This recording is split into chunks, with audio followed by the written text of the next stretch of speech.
Yo, what's up, everybody? It's Rick.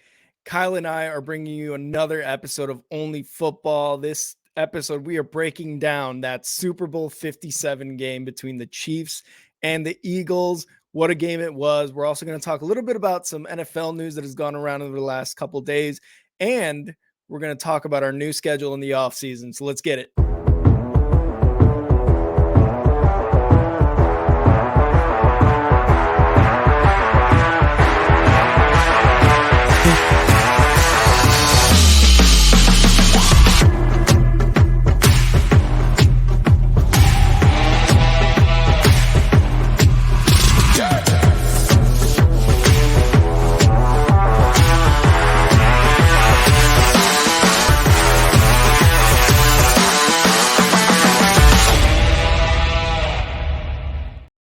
Yes. Yo. Welcome to Only Football. I'm Kyle, and that's Rick. I'm Rick. That's Kyle. We're gonna be talking about. I've learned to ignore it. We're gonna be talking about the NFL and a historical Super Bowl, one of the best of our lifetime.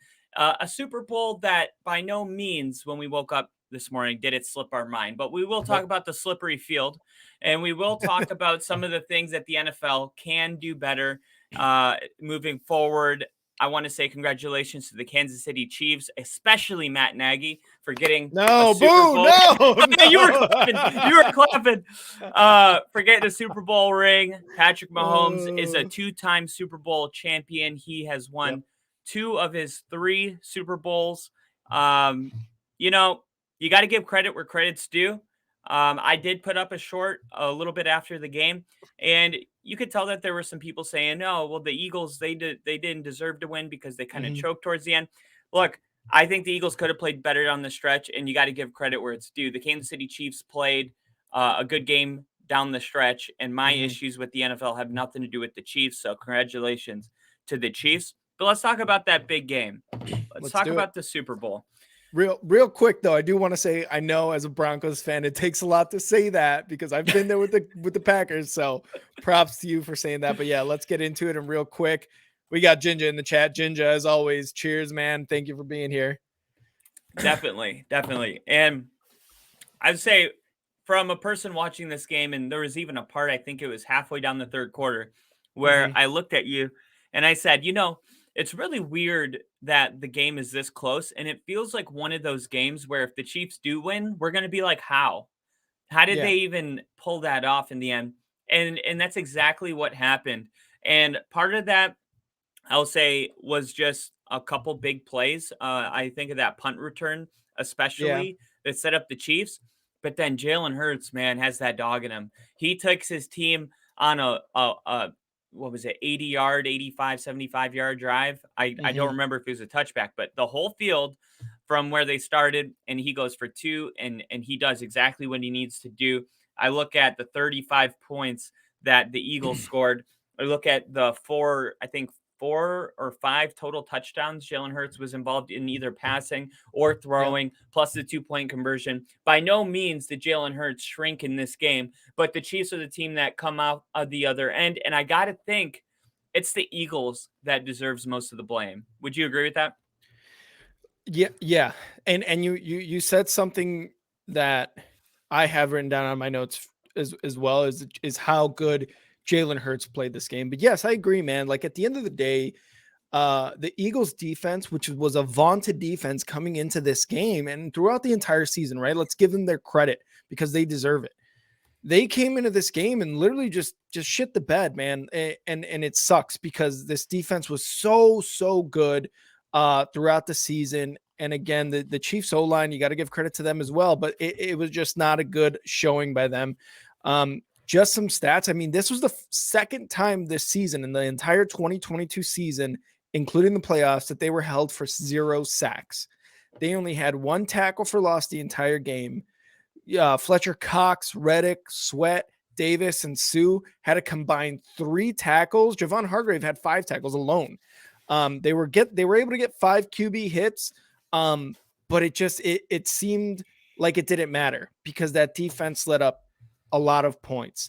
And really, again, everything that game, when you look at that game in its entirety, it's because the defense let up a lot of points, especially when Mahomes seemed to be injured in that second half. Although they give him that special juice at halftime, Yeah. so it definitely helped. But they just the entire time they could not get pressure on him, and that's really at the end of the day what cost them this game. Yeah, and right when this game started, I was a big component, right? I my score was 34-37. So I said, Mhm. I'm taking the over, so much so that we Googled the highest scoring Super Bowl Yeah. right when kickoff happened, because I was like, I think it's going to be up there. Oh yeah. And I got something right here. It says fans expected offensive display. That's exactly what they got. The Chiefs and the Eagles, the two teams that scored the most points during the regular season, combined to score the third most points in a Super Bowl in Wow. NFL history at 73, only trailing the 49ers win over the Chargers. We talked about that one. Mhm. And the Eagles' victory over the Patriots Oh, in 2017. in 2017. Nice. But that was a game that went overtime. Mhm. So I mean, we definitely got a high scoring game. I'm seeing a lot of the news lines coming off. Patrick Mahomes did it with one leg and stuff like that. Like Mhm. you said it earlier, you were like, "I'm going to give you credit for being a Broncos fan and saying that." Well, now I'm going to take some of it back. I'm gonna say this. I thought Mahomes was fine. I thought he looked Yeah. good, and then Yeah. like he goes on that run and then Mhm. he gets up limping, and I just felt like a little bit of that. I almost think it's subconscious. It's like in your mind, I would do it too, man. Like you break free, the world's Mhm. watching you, you're sprinting down. How cool is it if you get up and you're limping? Like when we think about Michael Jordan, we think of the flu game. When we think Yeah. about Kobe Bryant with the torn what was it, ACL. ACL shooting the Yeah. free throw. Like Yeah. those are the moments that we birth greatness, and we put Mhm. them on a Mount Rushmore is Yep. when they play through injury. So of course Patrick Mahomes was hurt after he was sprinting 17 miles an Mhm. hour, probably somewhere around there. I mean, to me, it just felt like, okay, man, like you're probably not as hurt as you're letting us on to believe. But at the Mhm. end of the day, Mahomes did go out there and he did play a really good game. And I'm sure his ankle was not 100%, but clearly it was well enough to have a really good game. And Mhm. you know how I am with my conspiracies. I think maybe his ankle was not almost one of those things that they wanted people to believe was really bad, so he could go out there and shock people. Like Yeah. the Eagles defense, hey, he's not going to be able to scramble, so let's focus on maybe our secondary more than our edge rushers. Mhm. Edging. So let's do that. And then Mahomes comes Mm. out there Mhm. and he's got no limitations. It's like, wait a minute. That's not what we prepared for. We Yeah. prepared for a quarterback with some serious limitations, especially his mobility, and we didn't get that. So I thought that the Chiefs offense looked really good. I thought that Pacheco was able to run the ball.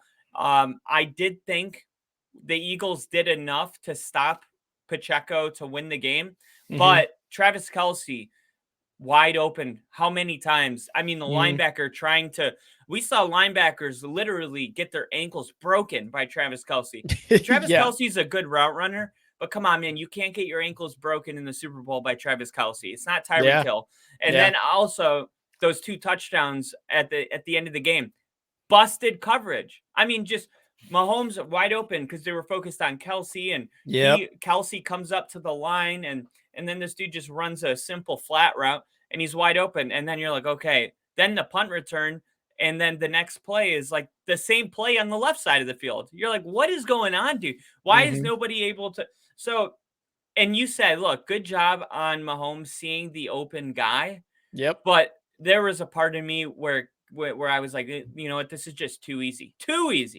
Like it should not be that damn easy to find an open receiver in the Super Bowl, and it was for the Chiefs. And I just feel like the Eagles' defense has got to be kicking themselves. And let Yeah. me skip that Nerf gun Ed. I'm a child. No, and that's the thing. The Eagles in especially in the second half made it look very easy for the Chiefs. Who was it? It was Kadarius Toney that was wide open for that touchdown.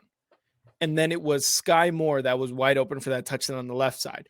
They were wide open on each side. Those touchdowns went on the right side and the left side. So that's how much, and Jinja mentions it here, that Kelsey kind of commanded the type of coverage that he commanded. He said Kelsey's having a good game, drawing double teams to get teammates open was immaculate. He's so damn good. And you see that a lot. You see that a lot. Like, for example, the one thing that comes to mind for me is a Super Bowl that I didn't even get to see, and it's the Bears only Super Bowl. Walter Payton was the biggest distraction. He got so much attention in that game that literally every other offensive player was able to score in that game. So Kelsey made that impact in the game so much so that Kadarius Toney was able to score. Sky Moore. We had I forget who else was able to score, but all these players were able to score because Kelsey just commanded that type of attention from the Eagles defense. Sorry, but again, man, like I know you say it was too easy for the Chiefs, but who made it easy? That was the Eagles Andy defense, Reid. which I mean, Andy Reid, and that's one thing you definitely don't want to count Andy Reid, Patrick Mahomes, and the Chiefs out. But at the end of the day, like, the defense was supposed to play as well as they've played all year, and they just weren't present this game, man. I mean, their leading tackler was a fucking cornerback, for God's sakes, you know what I mean? So Yeah, that's kind of where the Eagles fumbled the bag for sure. and I just want to hit some of Jalen Hurts' success he had here. Hurts actually led his team in rushing on a night where one of the league's best rushing offenses struggled. The rest of the team combined only 45 yards on the ground with 17 carries. And when you look at what Hurts did, he definitely did everything that he could do to win. And this is a stat here. This isn't to take anything away from his arm, by the way. He completed 27 of 38 passes for 304 yards and a touchdown. And he joined Kaepernick, who I was actually comparing him to earlier, but in a way where I was saying that Hurts is better than Kaepernick. And Joe Montana is the only quarterbacks in Super Bowl history to have at least 50 rushing yards and 300 passing yards in a game. Hurts did all he could do to bring the Lombardi Trophy to Philadelphia. And at the end of the day, it was not Jalen Hurts. Honestly, after a season like this and a game like that, I mean, if you would have started the season and said you got one drive and you can have any quarterback you want, Jalen Hurts wasn't in that group. And to me, after what I saw yesterday, like, he is now. Like, I mean, he's up there with Mahomes and Josh Allen. And to the flag, okay? What really bothered me about the flag is that it kind of, if we were about to get a historical ending, it felt that way, because it was like, okay, it's a tie ball game. The Chiefs score, and now Jalen Hurts has a chance to kind of do this head-to-head thing. Almost felt like the AFC divisional round with the Bills and Chiefs, because it was so high scoring, going back and forth, and Hurts was not shrinking under the pressure. And then it ended right there with the chip shot field goal on that penalty. But do you mind talking about the penalty a little bit? Just a little bit? Let's go about. So my only it was the biggest moment of the game. I think absolutely we should. Yeah. Yeah. So I think one of the things that bothered me the most is that the way that defense was being played wasn't being called all day.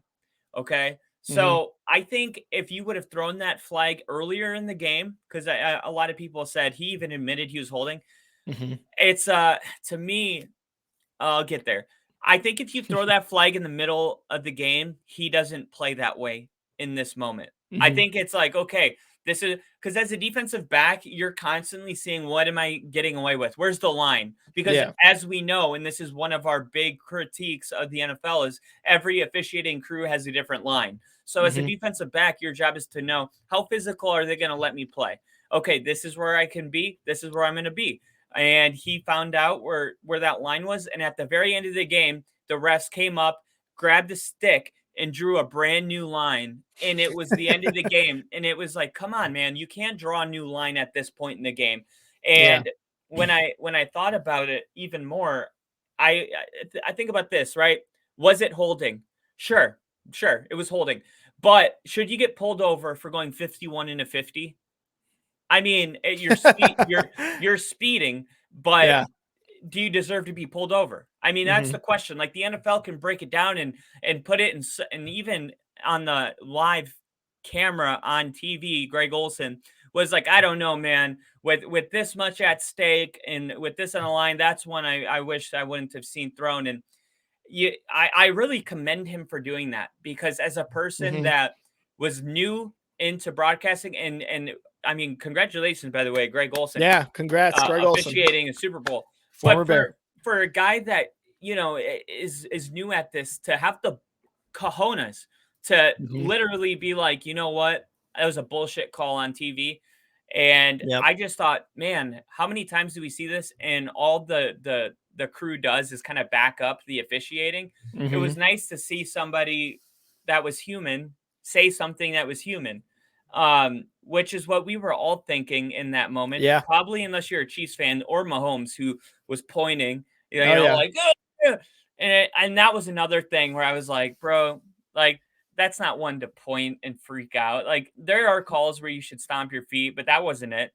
Mhm. And I just thought, yeah, that I felt like that's the perfect analogy is like technically you are speeding, but I mean, it's like when you move into a new area, like if you go to Miami and you're on the highway, brother, you can go 90 miles an hour every time you go to work, and the cops do not have time to pull you over. They are dealing with bigger fish in the ocean than Yeah. you're feeding. It may Yeah. happen once in 7 years, right? Uh-huh. You try that shit here where we live now, dude, they're gonna bust you every single time. So like Mhm. that's the officiating. Like you have to always kind of adapt to the officiating and the whole game it was like he was going maybe 51 into 50 and the cops weren't pulling it over, and then at the very end of the game with the game on the line they give him a speeding ticket, and it's like really like Mhm. that's how we're gonna end the game. I mean, it Mhm. wasn't even like, yeah, that was a big one. Hertz only had 40 seconds when he got the ball. It was like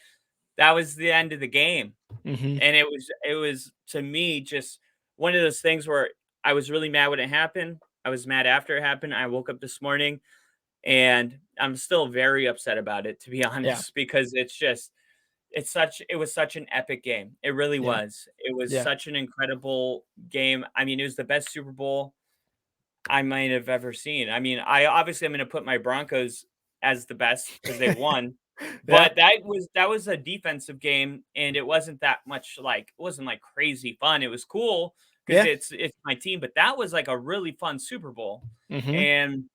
and you had two guys that were just going back and forth, and it felt like an absolute just gem to just be watching it, and then all of a sudden it just takes a turn to just straight garbage town.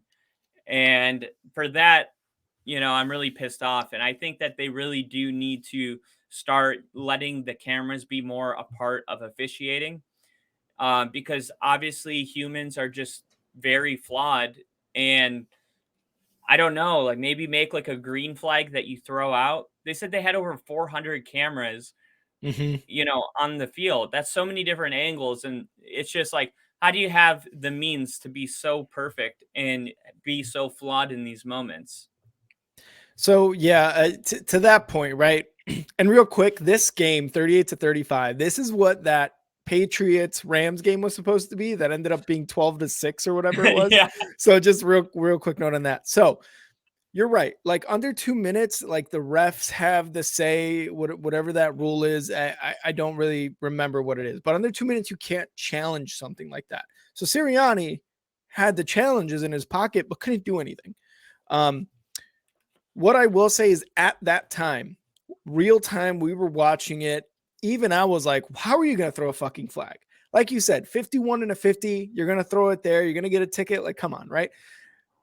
After the fact, a full 24 hours, and this was maybe just a couple hours afterwards, Bradbury, the cornerback who got the holding call, did say, hey, look, that was a hold. And while it was a hold, it wasn't as obvious as some holds have been that we've been like, oh, come on, that's obviously this, that's obviously that, right? Um, But at the end of the day, it was a hold. So the ref didn't necessarily get it wrong, and that was one of the shorts that I put up on YouTube, Instagram, all this stuff, right? TikTok. If you want to go check it out, and then Kyle broke it down, actually put the play up too. Again, big ups to Greg Olson for having that human moment and being like, I don't know about that, Jim, right? Like that type of moment. But at the end of the day, the ref didn't get it wrong because Bradbury came out, admitted, hey, look, it was a hold. I wanted to see if I could get away with it. Obviously, you don't. And, to that point, what did we say earlier, right? Like the Chiefs defense on a 3rd and 1 at like the 2-yard line, they didn't get away with a what was it, a offsides, right? The helmet was over the ball. The ref called it. Bam, new set of downs for Jalen Hurts and the Eagles. They go on a score. Would the Eagles have scored on that? Yeah, probably. Yeah. Now to this point, right? Like, would the Chiefs have gotten a field goal? Yeah, probably. They would have gone up 38-35, regardless of the flag or not. They got a new fresh set of downs. The timeout didn't matter anymore for the Eagles. So now it's like, let me kneel it. Let's get it over with, right? But who knows what would have happened? Yeah, I just want to say, imagine they do kick that field goal with 1:44 left, and Hurts drives down and scores. Yeah. And the game's over. They don't even have to kick an extra point because they scored their touchdown with no time left. Yeah. And our final score would be 41-38. 138. Yeah. And like how epic that could have been, man. And here's the thing I will say to all that, right? Because we always, a lot of what, this is what I do all the time with like the Bears. Man, this could have happened. Man, that could have happened. Yeah. But what did we learn from the conference championships was it really wasn't necessarily that call by the ref that ended it. It was the accumulation of everything that happened in the game prior. Like I said, the entire second half, the Chiefs scored on every single offensive possession they had in the second half. Touchdown, touchdown, touchdown, field goal there at the end, right? Where was the defense in all this? Gone. And that's what it is. When you talk about penalties, Lane Johnson, which is a guy that you mentioned a couple times during our live stream, was like, they're not calling his false starts. He might just be perfect. And that's what it might be. It might just be perfect. And that's kind of what you have to go on when it gets to moments like this.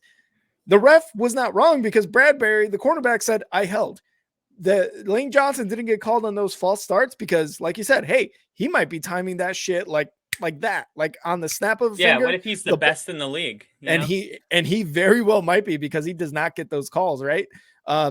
So you got to kind of look at it in its entirety, I think, and be like, they lost the game because there was a 0 defense game in this Super Bowl, which, by the way, is exactly what the NFL wants and is moving towards. Like, they want high scoring games. They want touchdowns. They want shit coming down to the line like that. So, big ups for the NFL because that's exactly what they got. And that's exactly what the fans got in this Super Bowl. Again, I know this penalty was huge and it gave them, again, the fresh set of downs. They were able to kneel it. They were able to kick it with 10 seconds left. But at the end of the day, the Chiefs won because they were able to come out, make those second half adjustments and score on every single offensive possession. The flag was huge, but also the what the Chiefs did in the second half was huger. I think also that when people say like, oh, the Eagles gave up those 4 touchdowns, so like, I just think that's such like a terrible way to look at it because almost anybody that wins a football game, you can look back on and see things that you're like, oh, we didn't deserve to win this game. But that's the thing that Jalen Hurts does. He allows a team, it's a team game, right? Just like Mahomes had to overcome the adversity that the Chiefs playing lousy defense, put them in a situation where they had to score 38 points to win this game. Jalen Hurts I don't feel like he was afforded the same opportunity can one guy overcome the adversity of his defense falling apart in the second half. And that is the opportunity that was not granted. That bothers me. The other thing, was the ball catchable? That's question 1A. Was it even a catchable ball? Because if it's not catchable, what the fuck is the flag for? And then 1B is, if it is a holding penalty, why is the flag thrown after the pass was incomplete? Like, why is that a penalty? Like, if I'm a ref and this is my flag and I'm down here watching a play, okay, there's the holding. Right? That Yeah. flag should have been thrown before that receiver even got upfield because it happened when he was trying to break away to go to upfield. So why is that flag thrown a full second after it's incomplete? Why is that not thrown in the area of holding? You wouldn't throw a false start penalty, 10 seconds after the play. You wouldn't hit a pass interference penalty, you know, and when everyone's getting ready to huddle up for their next play. Why are you allowed to throw a holding penalty? Like, that is so sketchy. You know what I mean? The fact, Yeah. and I saw Ginger mentioned it too, but Yeah. it is a very sus thing. Like, it was like, okay, so depending on the results of this play, I'm going to throw the flag. That's all that tells me. That is like very, very sketch. Like, why do the results of the play matter? If it's a penalty, it's a penalty, and it's a penalty in that moment. It's not a penalty, after the results of the play are up for granted. And the play that, like I said, it wasn't a catchable ball in my opinion. He was not fast enough. The fraction of speed that he may have impeded, right? Because you said he did say it was a penalty, 51 into 50. It was such a small diversion. You're telling me that he would have gotten an extra 10 yards from that? Like, how? How could he have gotten an extra 10 yards downfield? That ball was overthrown by at least 10 yards. And the amount that he had his route impeded was such, maybe 2 yards. Maybe, like, tops. So It's tough to calculate that though, man. but it's not 10. It's not 10. It's not like, but it's enough on that. It depends on what type of start you get as a wide receiver, right? Like we've talked about, let's say, for example, we talk about tight ends, and like I think we were talking about George Kittle during that conference championship, right? Like he's able to get a chip on a defensive end enough to make a play in order for that guy to, or I'm sorry, he's able to get the chip on a defensive end in order to extend that play enough for the quarterback to get the pass off. Like little things like that matter. And I think when you're holding a wide receiver who is trying to get to a certain spot and you're holding them back for maybe half a second, that half a second does matter in order for them to be in that area, because now you give it somewhat of a catchable status. Because no matter what, I think it could have been catchable 10 yards. Again, we don't really know. We can't necessarily calculate this. Maybe fucking NFL next gen stats can and see what we can come up with. But what I think about the flag being thrown a little too late is I have no explanation for it. Maybe they were just late on it. Maybe they saw it. Maybe they were discussing it and then he threw it. It's like, hey, look, maybe one ref saw it and was like, yo, that's a hold. The guy who threw the flag, who was supposed to throw the flag, didn't throw the flag. Hey, man, that was a hold on the defense. I don't know exactly what goes on with the refs, but yes, it was weird that it took that long for a holding call to be called, because usually holding calls or defensive holding calls are called in the middle of the play happening.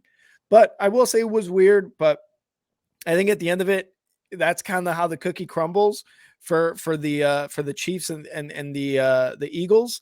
And we've seen it in like almost every single game ever since I've been an NFL fan, I would say. Ever since I've been a football fan, I think I've seen it every single year. A call is so bad that people want to do this. And you see rules changes happening.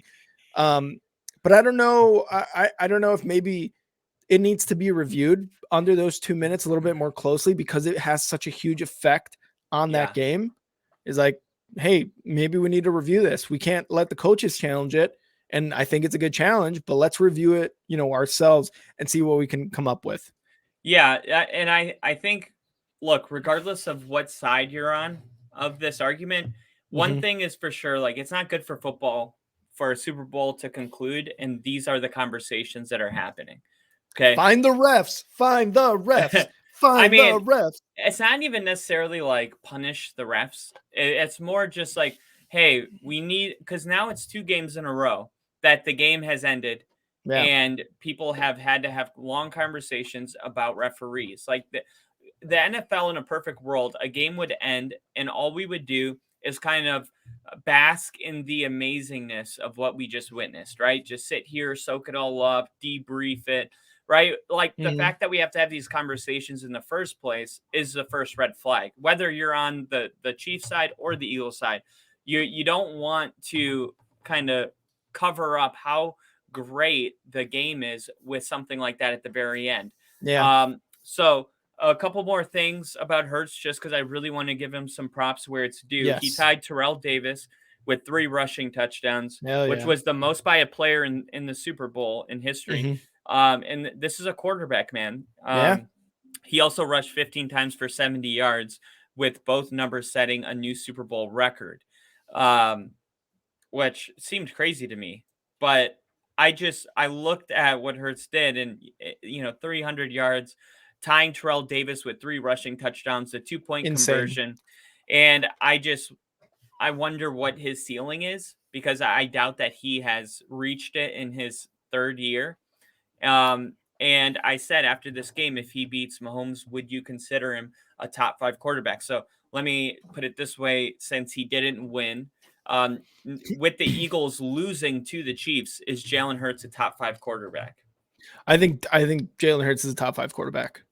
I think it's Mahomes, Burrow, Allen, Hurts, and I know I'm missing one right now. Maybe Trevor Lawrence? Not yet. I don't think Yeah, Trevor he's Lawrence like yet. 8, 9, maybe. Um, Maybe he's like top yeah, 15. okay. I mean, I'll give He's him getting maybe there. like top 15. Yeah, I definitely Yeah. think he's better than half the Aaron quarterbacks in the Rodgers has NFL. got to be there still. Oh God. See, that's the thing. Like, I don't know, man. Like, it's just the top 5 is now we're moving on to the youth, right? Like, Brock it's Purdy? no, not yet. Definitely not yet. No, Russell definitely not. Wilson? Definitely not yet. Justin No. Herbert? Oh yeah, there we go. Justin Herbert. I think Justin Herbert is a top 5 quarterback, but sometimes the way he plays, it's kind of like, okay, man, are you actually a top 5 quarterback, or are you just, like acting like one? You know what I mean? Yeah. Jalen Hurts with this performance, though, like you said, 3 rushing touchdowns, has a record in the Super Bowl now. It's 3 rushing touchdowns. He has more rushing touchdowns in a Super Bowl game than what was it, Terrell Davis, right? And he was a running back, for Christ's sakes. Like, that's how you know how good um Jalen Hurts is.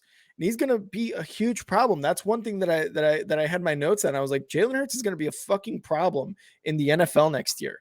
And everybody should watch out. And what did I say too during our live stream? Which, by the way, hopefully you guys enjoyed that. We were Rick and Kyle from State Farm. But he's going to be a problem. The Eagles, this isn't the last time the Eagles are going to be in the Super Bowl under Sirianni and Jalen Hurts. This is not the last time. They are definitely going to go through a big turnover, I think, this offseason, because they have a lot of people that are going to be free agents, unrestricted, whatever it might be.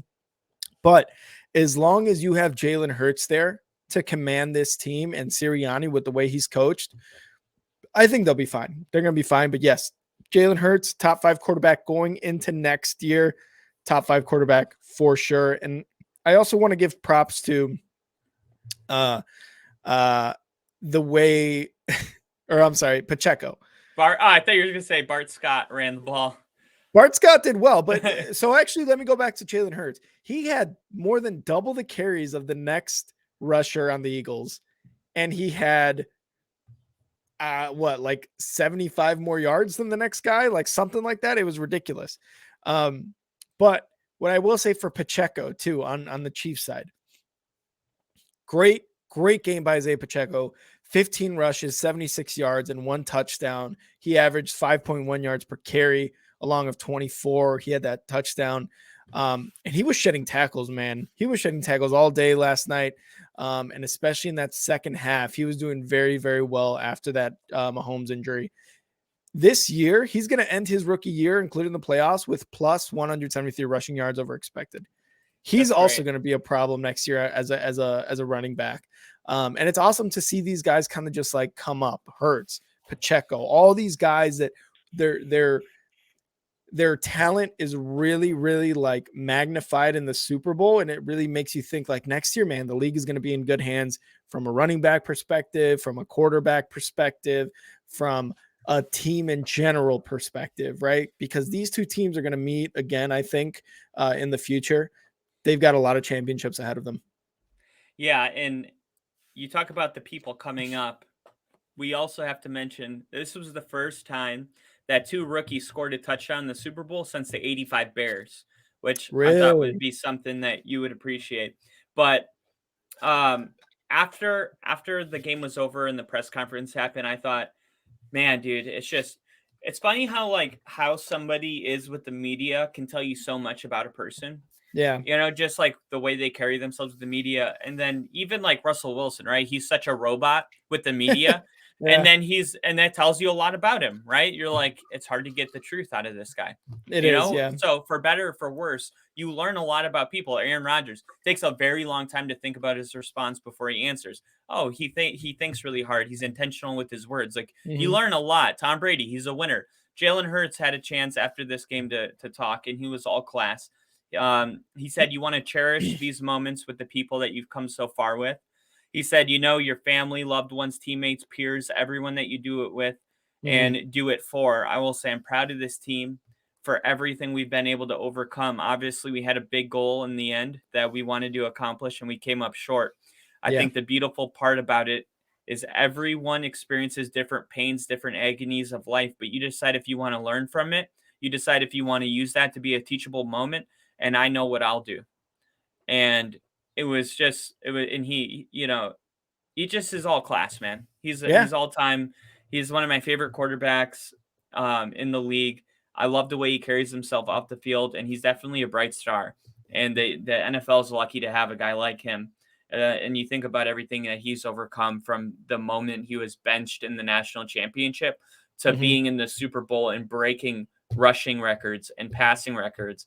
And it's you talk about Pacheco and just the NFL is changing before our eyes, and it's going in a really good direction, right? Mhm.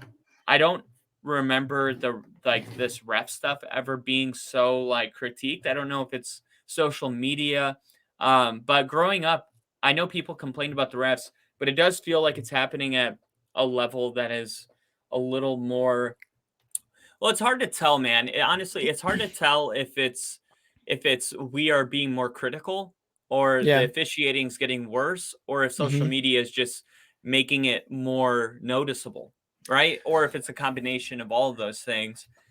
Yeah, what I will say, and this is from someone who put up like a video of basically saying find the refs, right? Because they there was a lot of calls during Bears games during the regular season against the Dolphins, against the Vikings, against I forget who else, where I was like, how are you not going to call that, right? Like there was a lot of times where I was like, that's a blatant holding, that's a blatant pass interference, that's a blatant this. Now, obviously, I have some bias because it happened against the Bears, so I want them to call it for the Bears. But there is a lot of that blatant calls being missed. And you go back to that Saints and what game? God, what which one was it? The Saints and Vikings? Saints and Vikings where it was like that obvious pass interference, but they didn't call it. And you're Yeah. like, was that the birth of just this blatant missing of calls? You think about it. I mean, probably not, but I mean that's the one that really, really sticks out. Um, Maybe social media does have a lot to do with it because it is able to be replayed and replayed and replayed, and it gets thousands and thousands, millions even of views. So now you become like a person who's like, wow, that was so blatant, this and that, blah blah blah, right? But it's a lot of factors. I think a lot of the blatant calls that they miss, you see in real time.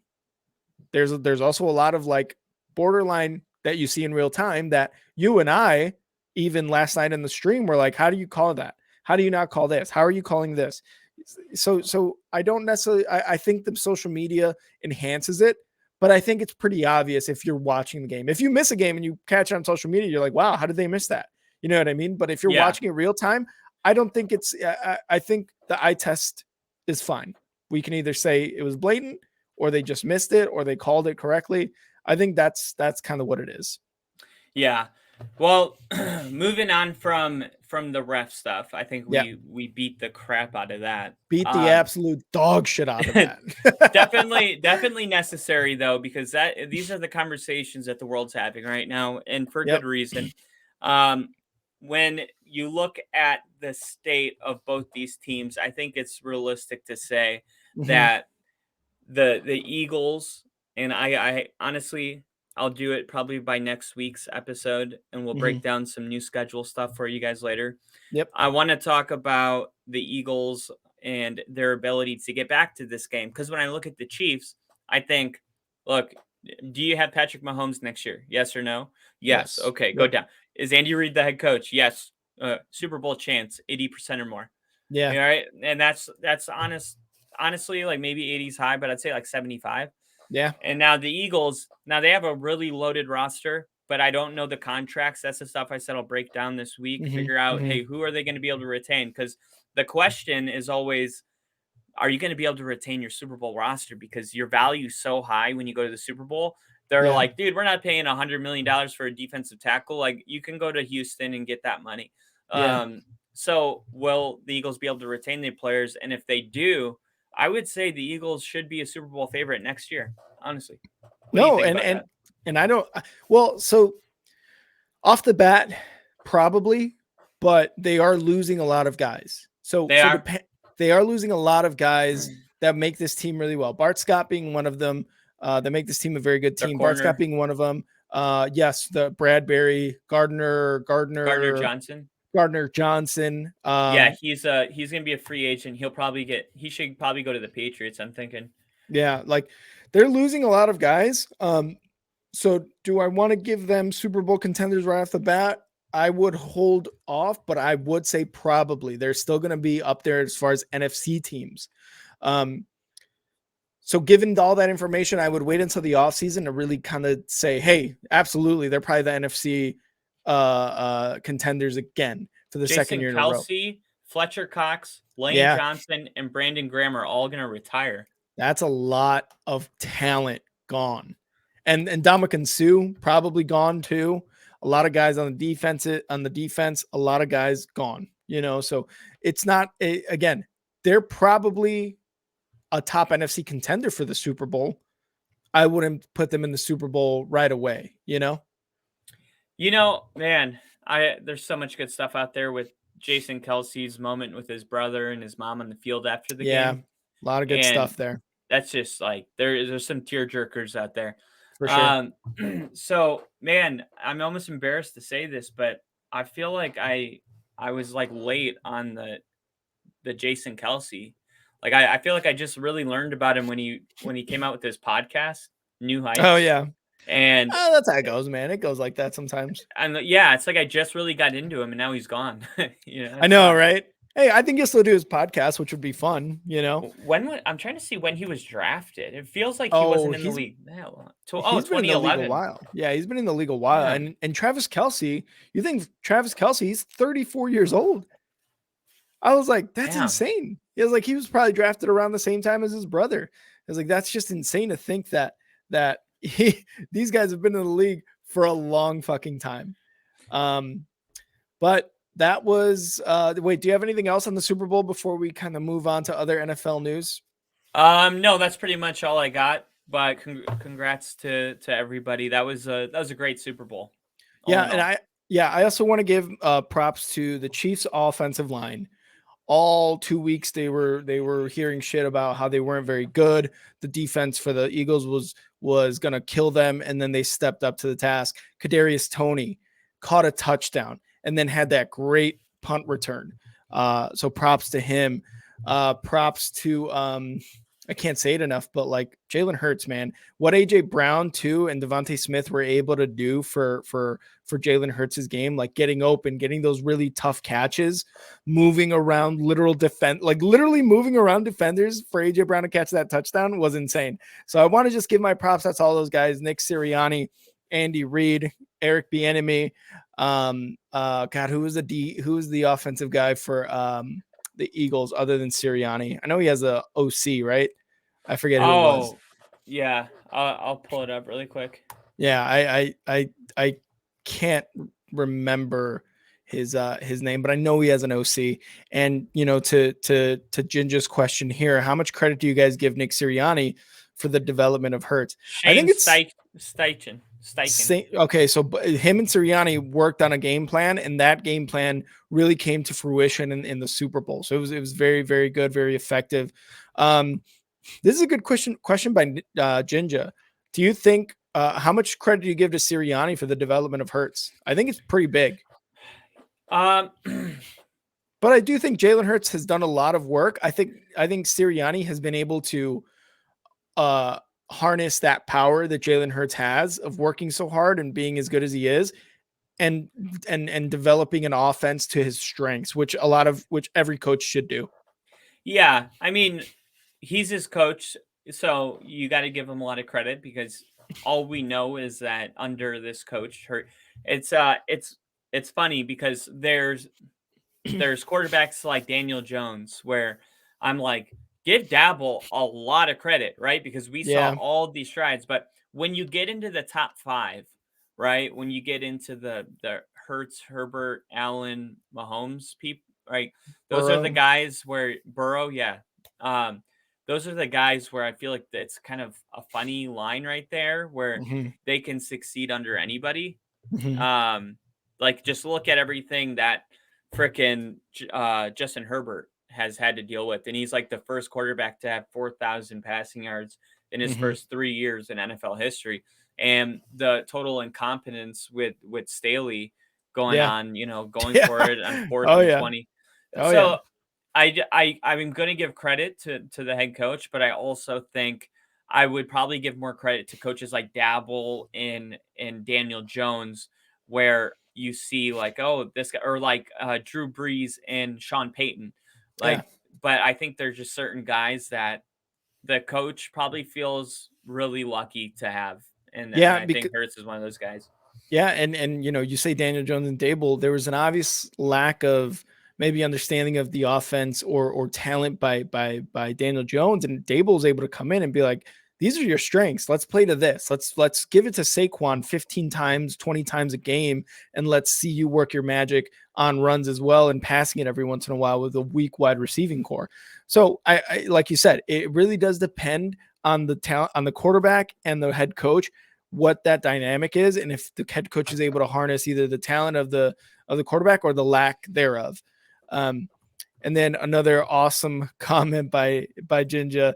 You guys did a great job breaking it down. I believe you guys are the most underrated stream/podcast on the internet. Jinja, thank you so much, dude. Thank you, Cheers to Ginge. that. Appreciate that, man. And we appreciate you coming on here every stream, every game stream. So we definitely appreciate you on Breaking here giving us those news. kind words. Breaking news. Let's go.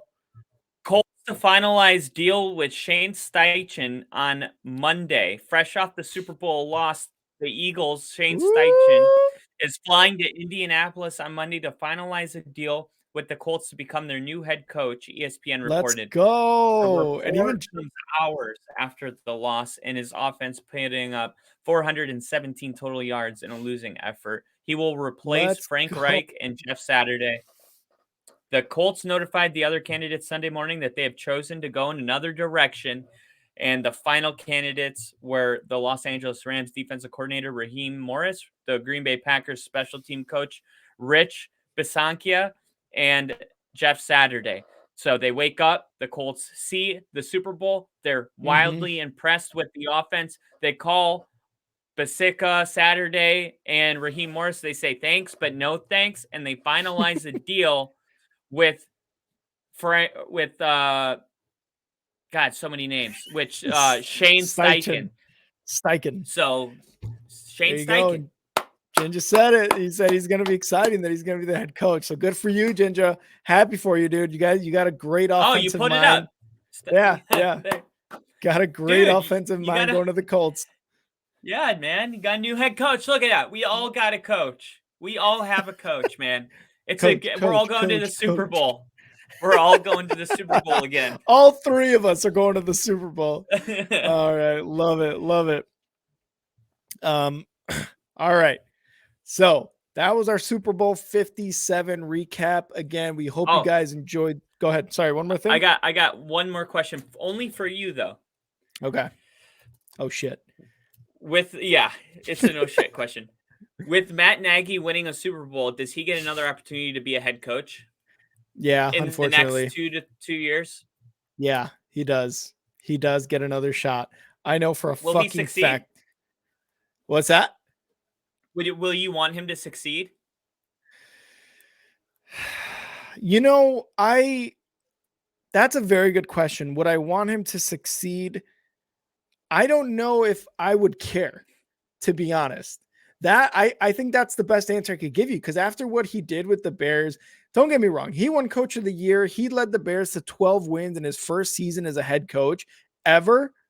And we had a really good team. He just really lacked the wherewithal.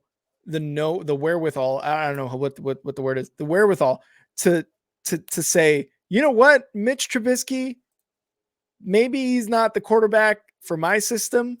Maybe I need to create a system for either Mitch, or maybe we get another guy, we draft somebody else. I have to fit my system around the quarterback. I think he fucked up there. That's what I think he fucked up in. So will he get another opportunity to coach? I think so too. I think he does. But will he succeed? I have a hard time thinking he will succeed, just because I feel like his ego is going to get in the way. Oh, my system works, so why aren't you able to succeed in my system? Because my system's so good. I had Patrick Mahomes. Certain things, I think he's got an ego. Maybe he might not be able. Maybe he might go to a place without a quarterback and be in the same mess, right? So I don't really care if he succeeds or not. I just know that he's going to get an opportunity to coach somewhere else, and probably by the end of next season, he'll get hired somewhere. Yeah, I agree. Probably one more year. It's always Yeah. I love that question because like Josh McDaniel, getting a head coaching job again Mm-hmm. and coming to the Raiders would be like if Matt Nagy got hired by the Packers. Oh God. Yeah. Oh, this is a great comment here by Jinja. I truly believe that. That's why I'm here every stream, every podcast, all of that. I came from the Grossi posse, and he is top tier. But the moment I heard Kyle talking about football, I knew. So Kyle's about to fucking cry. My Jinja, dad why you didn't do make this. my boy cry? My dad never did this stuff. That's why Kyle hates praise, because he's like, what is this going on right now? Am I gonna get hit? Ginger, we appreciate the kind words you give us every single day. So we're glad you're here with us every Thank you, stream, Ginger. every podcast, everything. Ginger's the man. Yeah, Ginger's the man. so I asked you the coach question because Mhm. we're going to go into some coaching stuff right now. So Sean Payton, by the way, my prediction is Mhm. that the Chiefs, right? They just won the Super Bowl. The Broncos Mhm. hadn't beat them since Obama was in office. And I really think it would be cool. Sean Payton came out and he said, "We don't want the Chiefs to win anything." So he's really bought into the rivalry already. So here's my Yeah. prediction. Week 1, the NFL opens up and the Broncos are going to play the Chiefs in the first game of the season. And Sean Payton gets a taste of that rivalry immediately. Off the And bat. that would be a crazy good game. But let's talk about coaching. The Broncos don't have a defensive coordinator. So some of the coaching news around the league right now is that Rex Ryan is being interviewed. Weird. And Rex Ryan is interested in the job. And Rex Ryan, a lot of people know him for his time with the New York Jets and taking Mark Sanchez to the AFC to the AFC Championship game. And most people think about the butt fumble, but honestly, why is that word trash? Mark Sanchez There we go. had so much success with Rex Matt Ryan? Ryan. Are you kidding me? Yes, Rex Ryan. And a lot of that was just the defense of the Jets, right? That's when they had Darrell Revis. Yeah, Revis right? Island. Revis Island. And Rex Ryan had that side of the ball figured out. You can't say he didn't. That was a good defense, but he also has these like really big fake white teeth that just you can't stop staring at them when he's talking. And I think he also has a big personality. Mhm. I don't know. I feel like he's like known for bad things, but I can't recall any of them. Like I feel like Mhm. he might be like an asshole a little bit. I don't know. I heard he was an asshole. Yeah, he was definitely an asshole, I Yeah. think. Yeah, but I also think, if he wants to come out of retirement and you have somebody with that kind of head coaching experience that's like, "Look, I don't care about look, you only come out of the position you have to go back to coaching if you Mhm. really are sold that you're gonna get a ring." Like, Yeah. and Sean Payton sits down with him and he's like, "Look, I know that it looks bad right now, but Mhm. just imagine how good we're going to look when we fix this, right? We're Yeah. going to look like these people that fixed Russ, and all Russ had was one bad season. And now, if they put together a good season, it's going to be like Sean Payton's a guru. When we had a coach that came out of retirement just to be our periodic 2 week head coach after Nathaniel Hackett got fired, he led us to winning games. We looked really good. And it Yeah. was like, maybe Nathaniel Hackett was atrocious. And Yeah. maybe that's what happened. And Sean Payton wouldn't have taken the job if he didn't believe it. And they asked him multiple times, "You like Russ?" And he's like, "I do. I think we can win a lot of games with him. I think we can win a Super Bowl with him." Sits down with Rex Ryan and convinces him, "We're gonna get a ring if Mhm. you know want to be a part of this journey." And Rex Ryan says, "I don't need to be the head coach. I'll be the defensive coordinator." Is that good for the Broncos, or is that too much ego in one space? Um, no, oh man, that's a very good question because Sean Payne does have his ego as well. And Russ Wilson, obviously, we know what type of ego he has, what type of like belief in himself he has, which, by the way, there's nothing wrong with the amount of belief Russ Wilson has in himself as a person, as a player. Like, I actually look up to something like that and having that confidence. It's just the way that he goes about it. And you mentioned it earlier when he's talking with the media. It's like, are you a fucking robot or something? Where's the off button on you? Right. Yeah, So I respect the confidence and the belief in himself. But Sean Payton, again, when asked about Russ's personal trainer, like his own group of guys, he's like, I don't know anything about that. I've never tolerated that. That's probably not going to happen around here. It's almost like, all right, dude, you immediately stirred the pot, and who knows how that affects Russ. But again, where is the balance there? So what I will say is both of these guys have an ego, but I think Russ needed that. It needs a guy like Sean Payton to come in and check his fucking ego and be like, dude, look. And maybe they have a conversation where they're like, hey, look, we both have a Super Bowl. We both did it a while ago.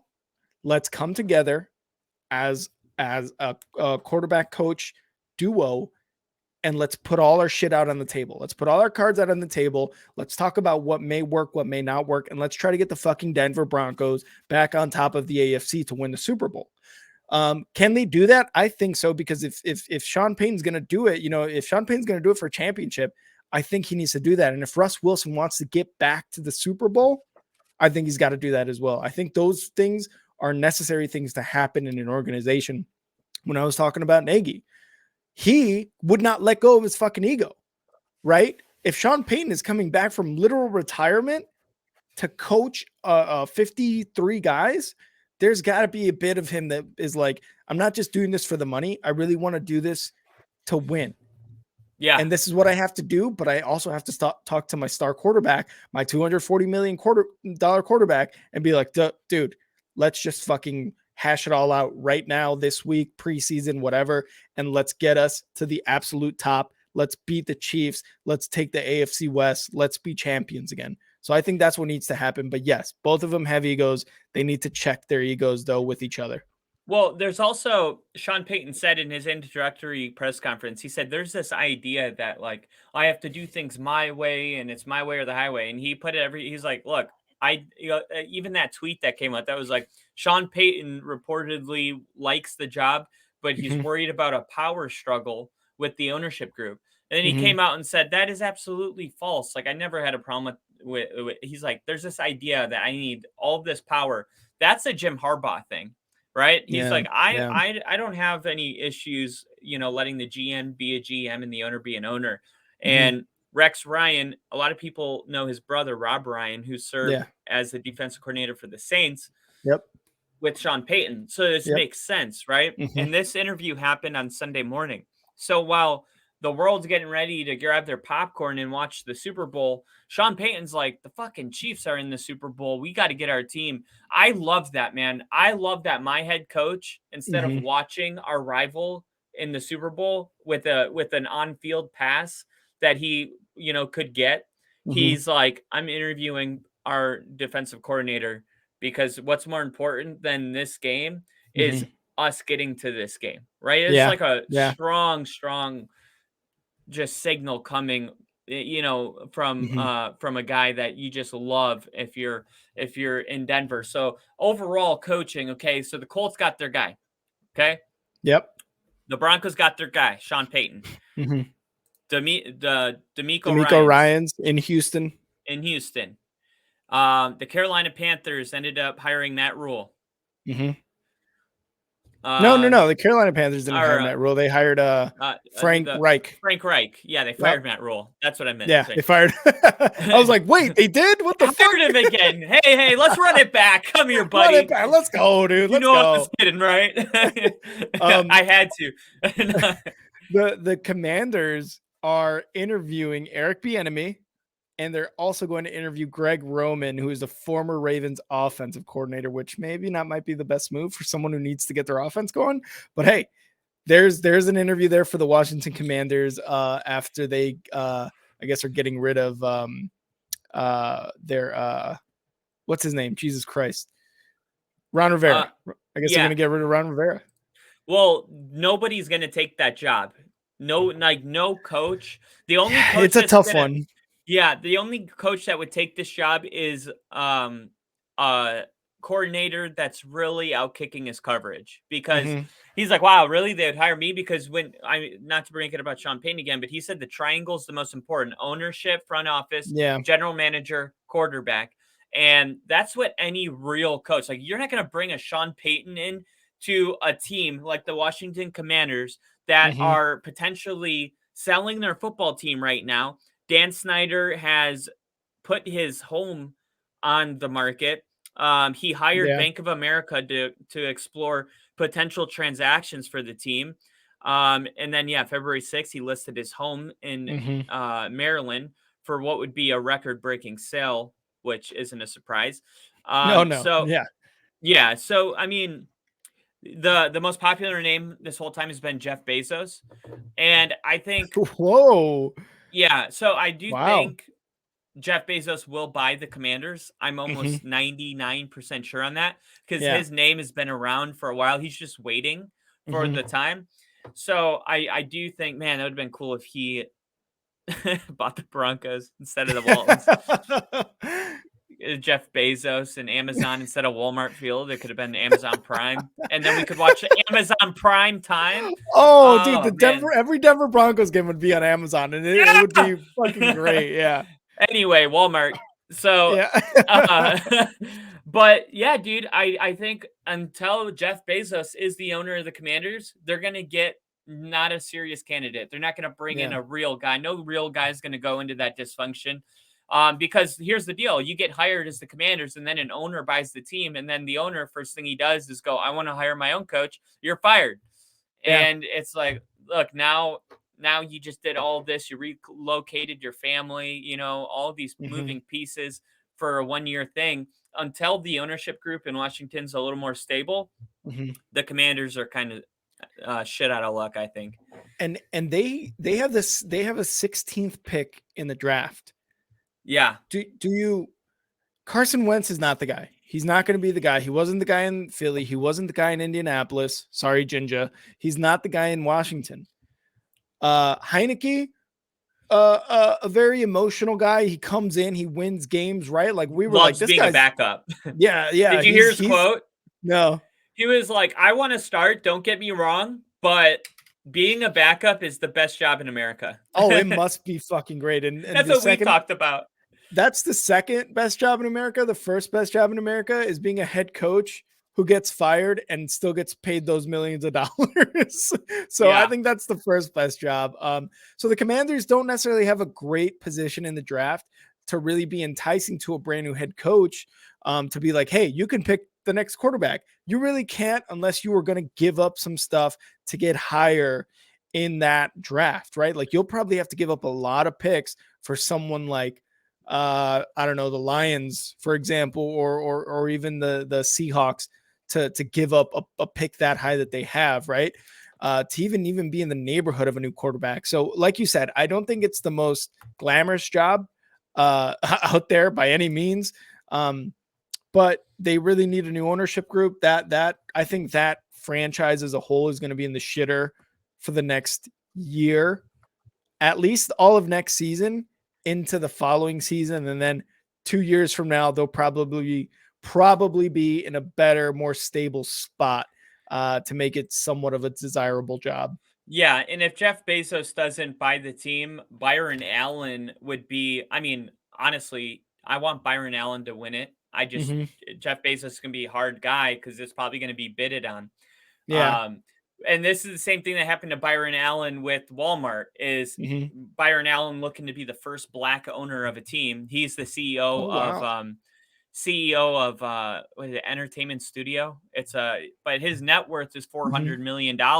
So you're gonna have a Oh guy shit. like that get into a bidding war with Rob Walton, who has 67 billion, Yeah, right? that's not an easy win to have. No, I mean Rob Walton pretty much said, "Hey, whatever your number is, I'm gonna go higher." Yeah, So, by so he did, $1. by your net worth, probably, which is a That's so flex, but it's yeah, ridiculous how he could just do that. yeah.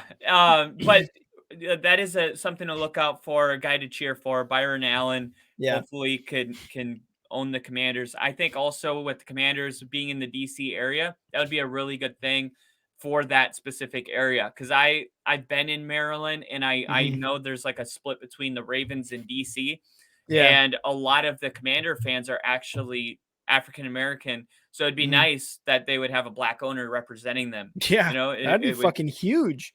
yeah, it would I be think it'd big for just the be NFL. I was gonna say, I think it'd be great for the NFL to be the first black owner of a franchise in a state and like area where the largest amount of people, right, largest part of the population is African American as well. That'd be fucking huge. Um, some more coaching hires, more coordinator position, but Todd Downing, former Titans offensive coordinator, is being hired by the Jets as their new passing game coordinator. So I think maybe a step up from whoever the fuck they had, whoever the Jets had. But also this also becomes a question now. Will this guy, Todd Downing, will he be making a pass game for Mike White or for what's his face, the Zach Wilson? Yeah. I you know what I mean? Like there's Wilson's an done. yeah, I think Wilson's done too. Like especially after what he did when he was like, "Do you think you failed your defense?" And he was just like, "No, I didn't." You know what I mean? Like that right there. People are gonna look to that and point to that and be like, "That's where he lost the team. That's where he lost his job." Yeah, and I do think, as far as like you mentioned earlier, you said the Colts. Wait, no, it wasn't the Colts. You said the Commanders. They're picking at Yeah, 16, yeah, and I wouldn't lock that in, because there's going to be a lot of movement. Like I look at the Bears at number one, okay, and I hmm do predict that the Texans probably move to number one, and hmm then the Bears move to number two, and then I think the Colts are going to trade with the Bears, and then the Colts will move to number two, and the Bears will move to four number or so. 4. Yeah, Yeah. number 4. So I think the Bears are literally just going to get a haul of shit, and Yeah. I also think that a lot of it is going to be next year, hmm because Oh yeah. Oh yeah. teams in rebuild can't give you that much. It's like two like broken armies are meeting together, and they're like, "Look, we can give you next year, but we're broken too." Like we, And I think so too. I think the Bears are gonna probably go down to number 4, get like a Jalen Carter, but have like 3 first round picks next year, as well as the number 4 pick this year, and maybe yeah, some more second, third rounders this year, as well as some more second, third rounders next year. you're gonna get Will Um, Anderson, 100%. yeah, I think Will Anderson's the guy. I got to do some more research on him, and now that the Super Bowl's over, It's yeah, time. it's Yep, time. It's time, baby. Like you guys are Alabama seeing us edge. now. Yeah, you guys are seeing us now. Like it is time to get into full off-season mode. I'm happy. Me too. You know, a part of like the end of the season being sad that the Super Bowl and games are over is like looking towards the future. Cause a lot of teams are like, man, it's almost like a fresh start, right? It's like, Yeah. then it's like January 1st for a lot of people, like, oh, Yeah. fresh start. I can start over. Like, depending on the draft, depending on capital, depending on what players you have, what you can sign, it's an exciting time. And as a Bears fan, I don't know if you could tell, I can't. but I can't. they were a Packers fan. What are you pointing it's at? gonna it's gonna be a very, very exciting off season. Yeah, dude. I Yeah. love that. This is okay. From now on, this is gonna be our only football New Year. We're gonna celebrate the only the day football after New the Super Year. Bowl. Yeah. And Jinja will always remember our first only football New Year where you found out who your new head coach was gonna be. Jinja, you were here to me. I love that we did that. Also, Yeah. the last thing I'll say, the Bears, what makes them in such great shape is what the last team to have their quarterback figured out in draft number 1 overall was the Jaguars last year. And they went to the playoffs. Yeah. Now, you know, you just never, ever, ever get a number 1 overall pick and the quarterback position is just figured out. That's almost never happens where it's like, because usually if you're number 1, you were so bad that you're trying to fix the most important position. But in your case, you guys are like all in on Justin Fields as you should be. And you have the ability to just literally just collect all these picks. Yeah. And the Bears are about, I would say they're 2 years away from being the Bears. Dude, I fucking hope so. I really do hope so. Then the ownership situation, and I'm not celebrating this, but I do think was she 99 years old? Yeah, she's like, no, I think she's like 100, 101, something like that. Yeah. She's up there. So there might be some changes there as well, which I think is sad as it is, just like the Super Bowl ending, it is a breath of fresh newness coming from the Bears. New quarterback, new head coach, new owners. It's like how Denver feels right now. We're talking about changing our uniforms, man. Oh, yeah. I like that. We're talking about doing like the retro Denver logo, the older one. With the entire horse. Yeah, with the D and the horse. And the horse, the entire Bronco, yeah. Yeah, with like our same new orange, but then like a blue that looks like this color blue instead of like navy blue. Oh, okay. It actually looks like a powder blue almost, right? Yeah, like a powder blue. Okay. Yeah, no, that's nice. I'll let you fix your mic. It's a good time, like you said. It's the NFL New Year, and this is the first one. And it's just, again, you and I luckily started it. It's funny. I said it earlier. You and I started this podcast with the Broncos and the Bears being pretty trash, and now we have so much to look forward to this offseason, and it's looking up, dude. It's looking up. Yeah, well, we're on the up and up, that's for sure. And we're building all these holidays, Groundhog Day, only football, New Year's Day. We got our 1-year anniversary coming up. Yes, yeah, we do. It's going to be an exciting year of only football coming up, and we're glad all you guys, especially Jinjo right now, being a part of it. I will end this, unfortunately, this segment with some sad-ish news. It's sad because someone did pass away, a former great. We had former Cardinals guard Conrad Dobler, died at the age of 72. This guy was infamously regarded as the league's dirtiest player. And you know what? He said, I don't give a shit. I'll do anything I can get away with to protect my quarterback. That's the type of guy you want protecting your quarterback. Yes. But he, unfortunately, he did pass away earlier today on Monday.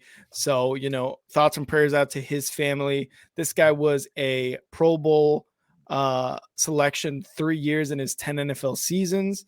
He was with the Cardinals, the Saints, and as well as the Buffalo Bills.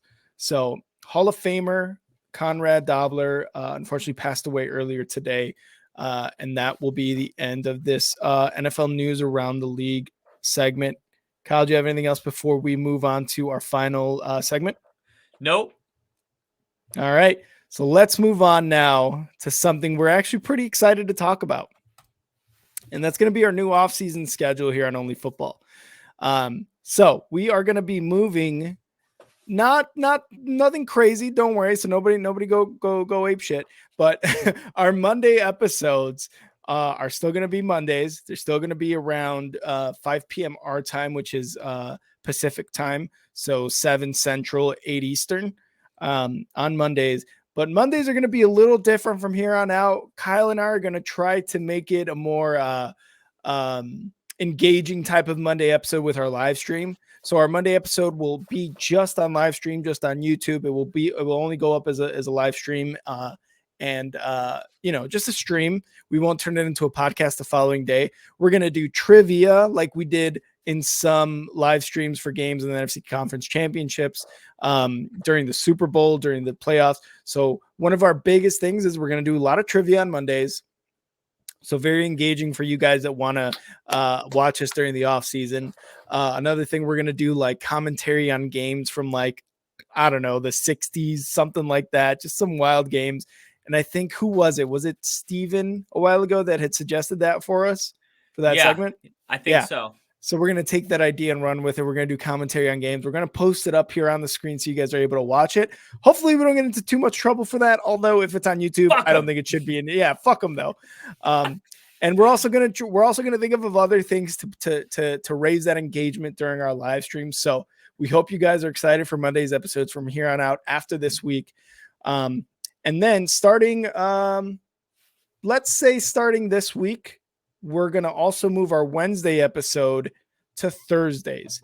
So Thursdays will be our NFL news, signings, trades, hires. It's going to be like basically our off-season day to talk about everything that's happened throughout the league, kind of like 7 days in between each show to go over everything, and then once it gets closer to the season, we'll go back to Mondays and Wednesdays. But as of right now, for the offseason, Mondays and Thursdays are going to be our shows. The Thursday episode will turn into a podcast basically pretty much right after we finish the live stream. And also, because Kyle fucking loves football, he's going to give you guys a YouTube and Instagram exclusive. It's going to be called Only Football with Kyle. That is going to be premiering on Tuesdays. It's not going to be a live stream. It's just going to be kind of like an episodic type of series with Kyle. He's going to go over other news. Maybe, Thursdays is going to be our episode with both of us, where we kind of go over a lot of the big stuff that happened. And Tuesdays, Kyle's going to go over just a little bit more. He's going to give you guys a little bit extra content here on Only Football. But it's only going to be on YouTube and Instagram. So make sure you guys tune in and follow us, not only here on YouTube. Don't only subscribe to YouTube, but also follow us on Instagram at Star6 Media to get that content. Kyle, are you as excited as I am? More. So yeah, that's going to, moving forward, that's going to be our off-season schedule. Like I said, once we get into like the preseason and the season, the regular season for next year, we're going to go back to Mondays and Wednesdays and, give you guys streams on Thursday night football, Sundays, Monday night football. We're going to continue it. Don't worry about any of the streams. It's going to continue because we fucking love you guys and we love NFL football. Love it. Love it. Love it. That's right. All right, Kyle, before we get out of here, what are the chives on top of this Only Football episode? Have you ever seen, is it Innocent But Guilty documentary series? It's like people that go to life in prison, but they didn't do it. I don't think I've ever seen it. No, it sounds familiar. Yeah, it's like a Discovery Channel thing, and you're just watching it. And so, like, if you've ever been in a run with the law, basically one of the things that will happen is. Why'd you say it like that? Because I don't want to make it sound like I'm the only one that's been in this situation. I love it. It's like, hey, yeah, like you could actually be innocent of something, and then your lawyer will tell you, hey, if you plead guilty, your punishment will be less severe. So you end up just pleading guilty just so you don't have to face, the risk of going to life in prison. You only get 12 years if you say you did it. So you got to plead guilty. Well, when I saw Bradbury say it was a holding call, I felt like I was watching one of those documentaries where I was like, bro, you're fine, man. Like, you don't like watching somebody plead guilty. And Yeah. I wanted to share with you what the internet did. Skip Bayless said, definitely not a penalty on Bradbury. Dan Orlowski said, absolute awful penalty, horrible call. My favorite was LeBron James. He goes, sorry, but I don't like that call. Not for the Super Bowl, man. His hand on his back had no effect on his route. This game is too damn good for a call like that to dictate the outcome at the end. Damn. By the way, I have no horse in the race, just my professional opinion from King James. So I just wanted to throw that The in number there. one flopper. The number one flopper. Isn't that some ironic twist? The number one Ironic as flopper. fuck. Yeah, I love it. I love it. That's great. Oh, thanks. Thank you for giving me that laugh from King James, which, by the way, I mean, you got to give him his props. He's the all-time points leader in the NBA, but in his professional opinion, that was not the right call. Yeah, it's like all these people complaining about it, and then you get to James Bradbury where he takes accountability, and we're like, no, don't do that. It's just like watching Innocent but Guilty. It's just like watching it where you're like, no, don't give in. Don't drink the Kool-Aid. All right. Well, Kyle, thank you for those chives to just wrap up this episode. Follow us on Instagram. We are pushing the Instagram. We're trying to get to 100 followers on Instagram at Star6 Media to see you can actually see our show schedule on there as well. And obviously moving forward, we talked about it. Kyle, Only Football with Kyle is going to be exclusively on Instagram as well and YouTube. So go check us out at Star6 Media on Instagram. Subscribe, like, and share all these episodes from Only Football, as well as all of our other shows like EAFP, JCA Sports, 3 Up, 3 Down, Sports Strip Live, and Slot Shot Podcast. You can follow me on Twitter at @andnowrick. And you could follow us on Twitter at _Star6 Media. Kyle, where can they follow you on Twitter? You can find me at FTBLONLYPODCAST on Twitter.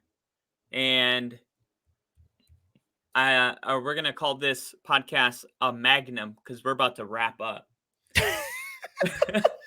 If you didn't like the chimes from before, these chimes wrap it up. All right, Kyle, always a good time with you. Huge shout out to Ginger being in the chat and just giving us more topics to converse on. Love you, Kyle. Ginge. Cheers to Ginge. Kyle, I'll see you next time, man. See ya. See ya.